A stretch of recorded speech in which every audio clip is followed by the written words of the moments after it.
हाय दोस्तों, मेरा नाम नंदराज है। मैं आज आप सभी को किस्मत के बारे में एक कहानी बताना चाहता हूँ। किसी ने ठीक ही कहा है कि आपके हाथ में जो है उसे तो छीना जा सकता है, लेकिन जो आपके भाग में है उसे नहीं छीना जा सकता।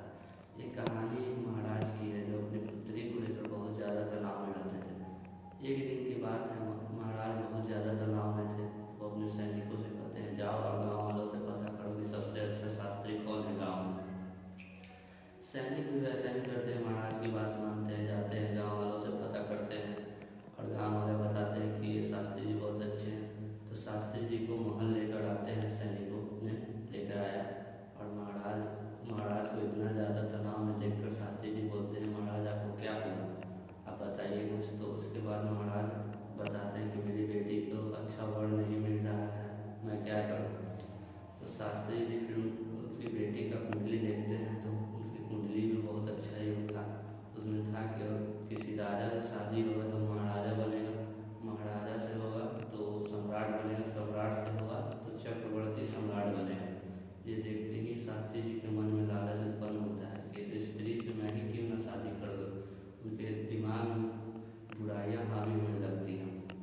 ये देखते ही फिर वो महाराज से झूठ बोलते। जब महाराज पूछते हैं कि क्या हुआ शास्त्री जी बताइए, तो महाराज को बोलते हैं कि आपकी बेटी का जिससे भी विवाह होगा उसका कुल नाश हो जाएगा तथा आपका भी कुल नाश हो जाएगा। तो उसके बाद महाराज घबरा जाते हैं, पूछते हैं शास्त्री जी से कि मुझे क्या करना चाहिए, शास्त्री जी आप बताइए कुछ। तो शास्त्री जी बताते हैं कि आप एक काम करिए, आप अपनी पुत्री को एक संदूक में बंद कर और साथ में हीरे जेवरात के साथ नदी में बहा दीजिए और उसे बोलिए कि वो संदूक जो खुलेगा उससे वो विवाह कर दे। तो महाराज शास्त्री जी पर भरोसा करते थे, वो वैसा ही कि अपनी पुत्री से बोले कि, और पुत्री नहीं मान रही थी लेकिन वो अपने पिता का आदेश मानी क्योंकि वो टालना नहीं चाहती थी ये बात। तो महाराज बोले कि ये पुत्री जहाँ पर ये संदूक जो खोलेगा उससे विवाह कर देना।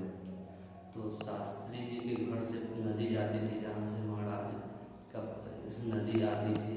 तो महाराज अपने राज्य जहाँ से पानी जाता था वहीं संदूक को बंद कर रख दिए और बहते बहते शास्त्री जी का जहाँ घर था वहाँ से पानी जाती थी नदी, वहाँ पर वो बड़े ही जाकर खड़ा हो गए कि आज से तो मेरा भाग चमक जाएगा, इसकी लड़की से मेरा शादी हो गया। तो और वहीं पर एक राजा शिकार के लिए जंगल में आए हुए थे, उन्होंने तीर मारा तो शास्त्री जी को लग गया और संदूक तब तक आ चुका था और शास्त्री जी अपने हाथ में पकड़े हुए थे। तो शास्त्री जी का तीर लगा तो राजा दौड़ते हुए आए और शास्त्री जी का संदूक बाहर निकाले। वो सोचे कि शास्त्री जी का कुछ अनमोल चीज इसमें है।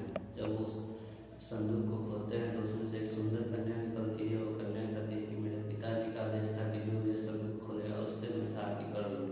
तो क्योंकि उसमें हीरे का अंगूठी था तो एक दूसरे को पहनाते हैं और वहीं पर शास्त्री जी कहते हैं कि जो हाथ में होता है उसे तो छीना जा सकता है